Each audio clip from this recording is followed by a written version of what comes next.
Halo teman-teman, selamat bertemu kembali dengan saya pengacara Sumarni.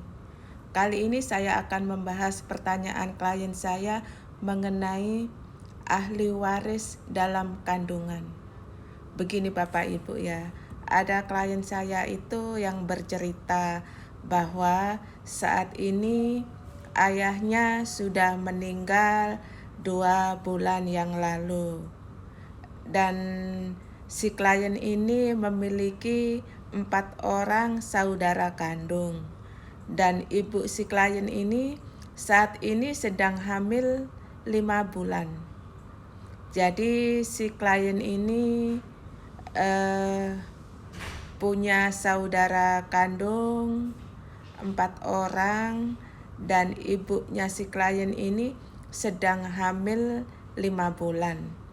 Dan ayahnya meninggal 2 bulan yang lalu. Sekarang yang menjadi pertanyaan si klien ini adalah siapa saja yang menjadi ahli waris dari ayahnya? Apakah bayi yang ada di dalam kandungan ibu ini juga sebagai ahli waris? Begini Bapak Ibu ya, sesuai pasal 2 ayat 1 Kitab Undang-Undang Hukum Perdata menyatakan bahwa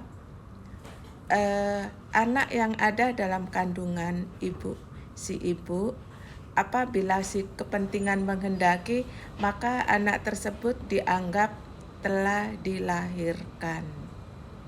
Itu pasal 1. Dan pasal 2-nya menyatakan bahwa jika anak tersebut meninggal dunia, maka dianggap tidak pernah ada.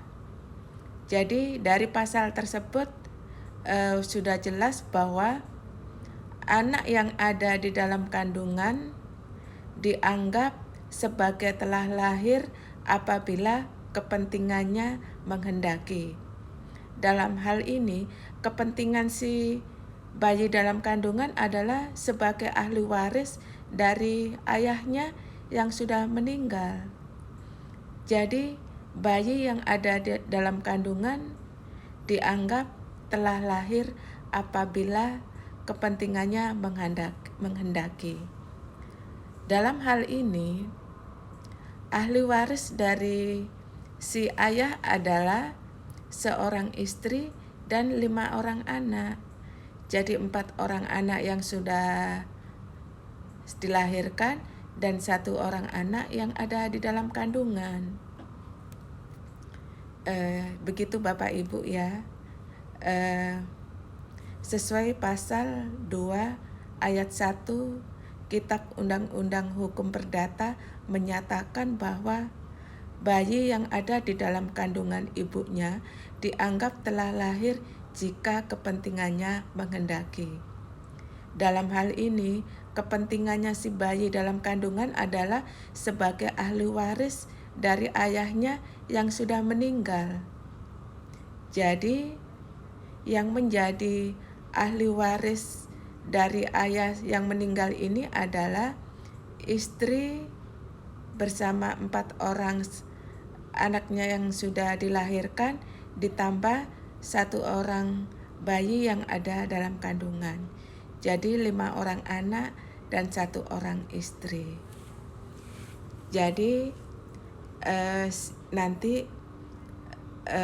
si klien ini bisa meminta surat keterangan waris, mengurus surat keterangan waris dan penetapan waris dari pengadilan agama. Nanti dari pengadilan agama dikeluarkan penetapan waris yang menyatakan bahwa si ayah adalah seorang pewaris dan memiliki ahli waris antara lain istri dan 5 orang anak. Nanti pengadilan akan membuat penetapan ahli waris dan berapa bagian ahli waris yang seharusnya. Jadi nanti ada